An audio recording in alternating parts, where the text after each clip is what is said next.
So a lot of you ask me this question, what do you do as a logotherapist? No, I don't design logos, but I do help you to design your life. The word logotherapy comes from the Greek word logos, which means meaning, and hence logotherapy is also known as the meaning therapy, where we help you to decode the meaning of life, specifically instances that are happening in your life. And hence, if you're interested in finding out the meaning of your life, feel free to get in touch with me. Let's talk about the basic principles of logotherapy. Number one, there is meaning in everything that happens in life. Number two, we as human beings are constantly looking for that meaning. And number three, the way I would perceive meaning is different from the way you would perceive the same meaning.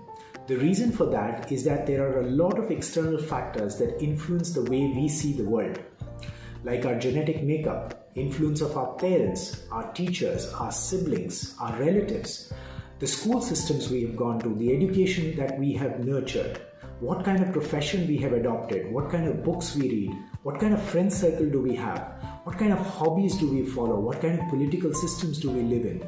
All of these in some way or the other impact the way we look at the world around us. And hence it's important to understand that every individual is unique. We all have our differences of opinion, and it's important to respect them if we want to live a peaceful and a healthier life. Have you ever asked yourself this question? Who has been that one person who stayed with you since your very first breath? From the moment you were born, through all your happiness and sadness, through all your victories and struggle, this person has been rock solid, standing right next to you. The obvious answer that most of us would give is probably our parents, but that's actually not correct. Ask yourself this question again, and you would come to an answer. You are the only person who stood with yourself since the day you were born. So it's high time that you start taking care of yourself before you think of others.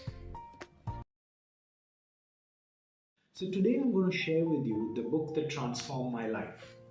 Viktor Frankl's Man's Search for Meaning is something I read for the first time in 2018, and it inspired me so much that I eventually went on to becoming a logotherapist. The book primarily is divided into two parts. Written way back in the 1950s, the first half of the book talks about Frankl's 2.5 years journey in the concentration camps in Germany during the World War II. The second half of the book basically describes concepts of logotherapy, which eventually were expanded by Frankl in over 39 books that he wrote in his lifetime.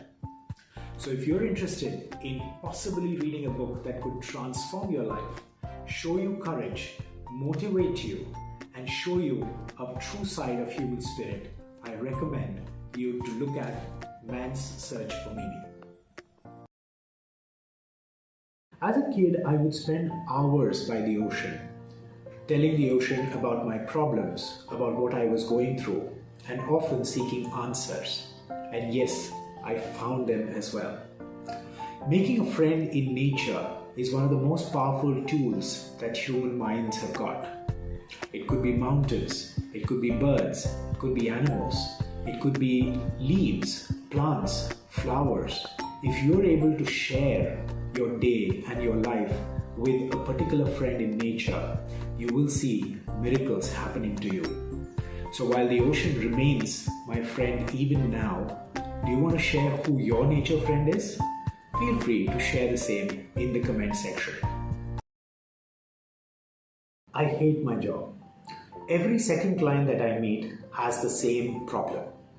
Now, if you hate your job, what are the choices you have in hand? As Viktor Frankl said, the only true freedom that human beings enjoy is to make a choice when life throws a situation at us. So, what are you going to make as a choice? Either you quit your job and find something better which you feel is more meaningful, or you make meaning of the one that you already have at hand. What are you going to do? Tell us in the comment section. If you've ever spoken to yourself standing in front of a mirror, you would realize it helps you get clarity of thoughts, declutter your mind, and put some action plans in place. Whenever you are stressed, depressed, or feel you are in a situation where you are stuck, try this very powerful method. Try telling yourself that you are the most important person in your life and all the solutions to your problems are within yourself. And you will see this powerful method will work wonders for you.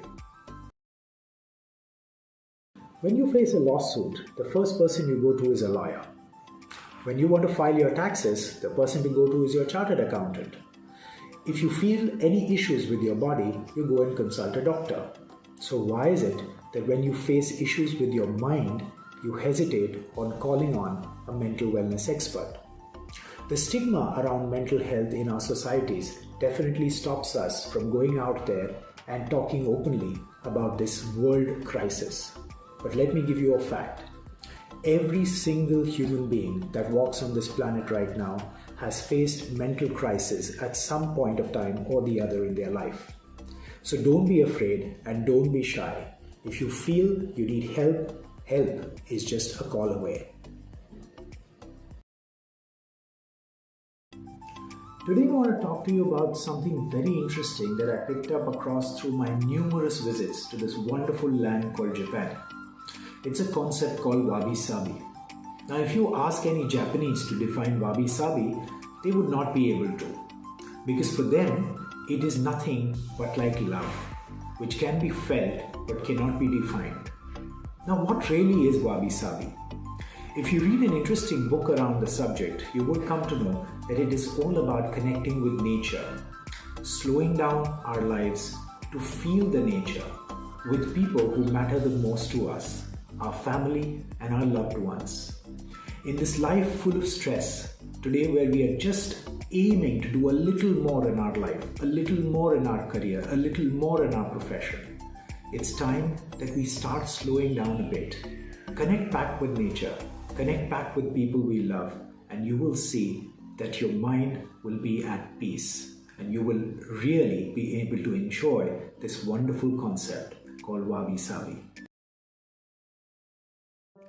A few months ago, a girl in her 30s came to me for a counseling session. She told me how wonderful her life was, but yet, deep within, she was unhappy. She didn't have a reason to be unhappy, but yet she was searching for something, searching for that joy that was missing from her life. I asked her to tell me her entire day's itinerary and was surprised to know that she did not spend even a minute with herself.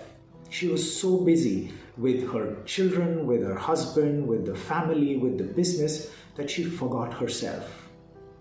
And surprisingly, she herself told me that in her younger days, she was great at painting. Painting was something that brought her joy. And the moment we started talking about painting, there was a sparkle in her eyes. She knew that was the missing link. So she promised to go back and start painting and find the joy of her life. Sometimes the missing link in our life is very simple and it's all within us. All we need to do is to look for it. The biggest fear that we as human beings have in our life is the fear to fail. But I want to ask you a question. When do you think we are going to fail? Only if we try. The problem with most of us is that we refuse to even start something new. We refuse to change. We think we will fail. Imagine if Albert Einstein would have said that, or Thomas Edison would have thought of that.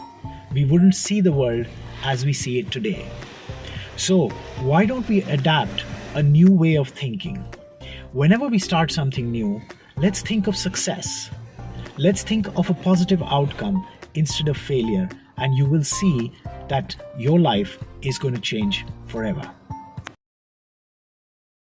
Just a while ago, I heard something really phenomenal, that the human brain processes around 50,000 thoughts a day.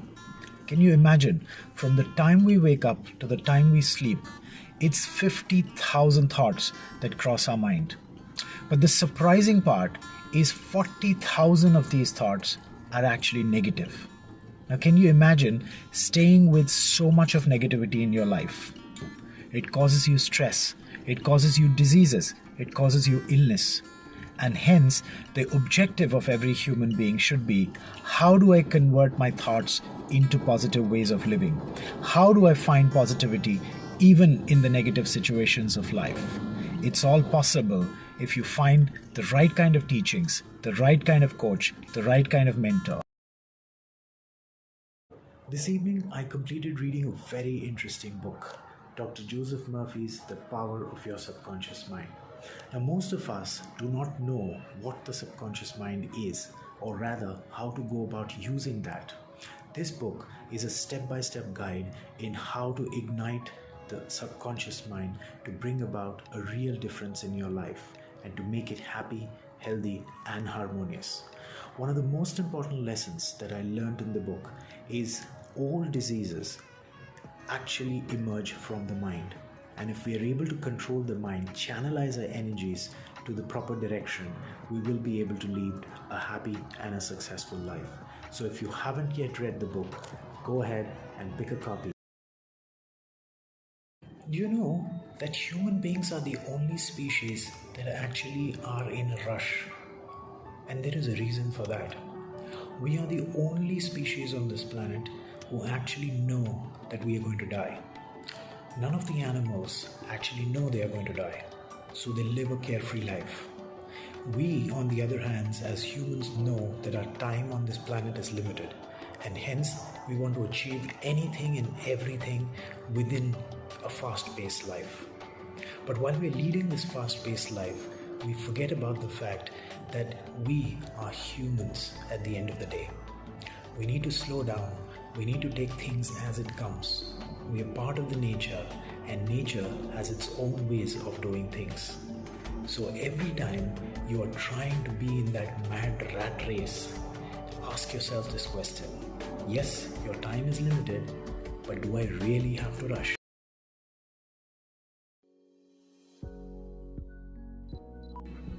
The famous German author Friedrich Hebel had said that life is not something, it's an opportunity for something. Now, every single word of what he said is so true. We often say this statement, life is unfair. But the very fact that we are alive, the very fact that we are breathing, is the biggest present that life could have provided us. The fact that we have an opportunity to do something with that life, that is what matters. So anytime when you feel that life has not given you enough, think again. Because it's not fair to say that life has not given us anything. We are here because of life. And what we do out of it is a matter of our own choice. So choose what you want to do with your own life.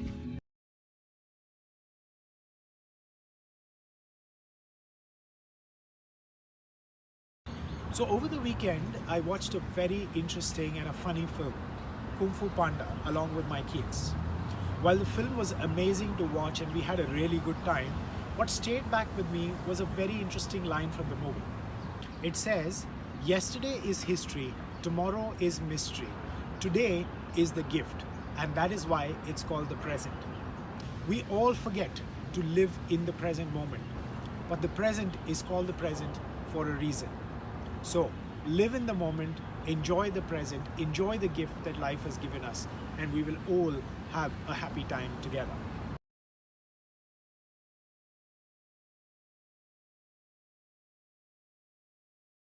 "15 years ago, my world was very different. I used to weigh 120 kgs. And every time I went out, people would look at me and comment about the way how I looked, about the way I used to dress. And what it was doing to me was causing me a lot of depression. I often had negative thoughts about life itself. Just then, I had a revelation. I couldn't control the way others were thinking about me. But what was I doing to change my own situation? So that year, on my birthday, I went and gifted myself a full year gym membership along with a personal trainer who helped me transform my life in the next 1 year. So whenever you are in a situation where thoughts of other people are impacting your life, always try to ask this question to yourself. What am I doing to change that situation? Success and happiness cannot be pursued. It's a classic case that Frankl spoke about. So we all, have in our 20-year vision plan spoken about, I want to be successful, I want to be happy, happy family life, financial freedom, all of that jazz. 90% of you will fail in that. Because if that is your goal, you'll never achieve it. Don't go after success and don't go after happiness. You will never achieve it. The more you go after success, the more you go out after happiness, it's going to evade you. It's going to go away from you.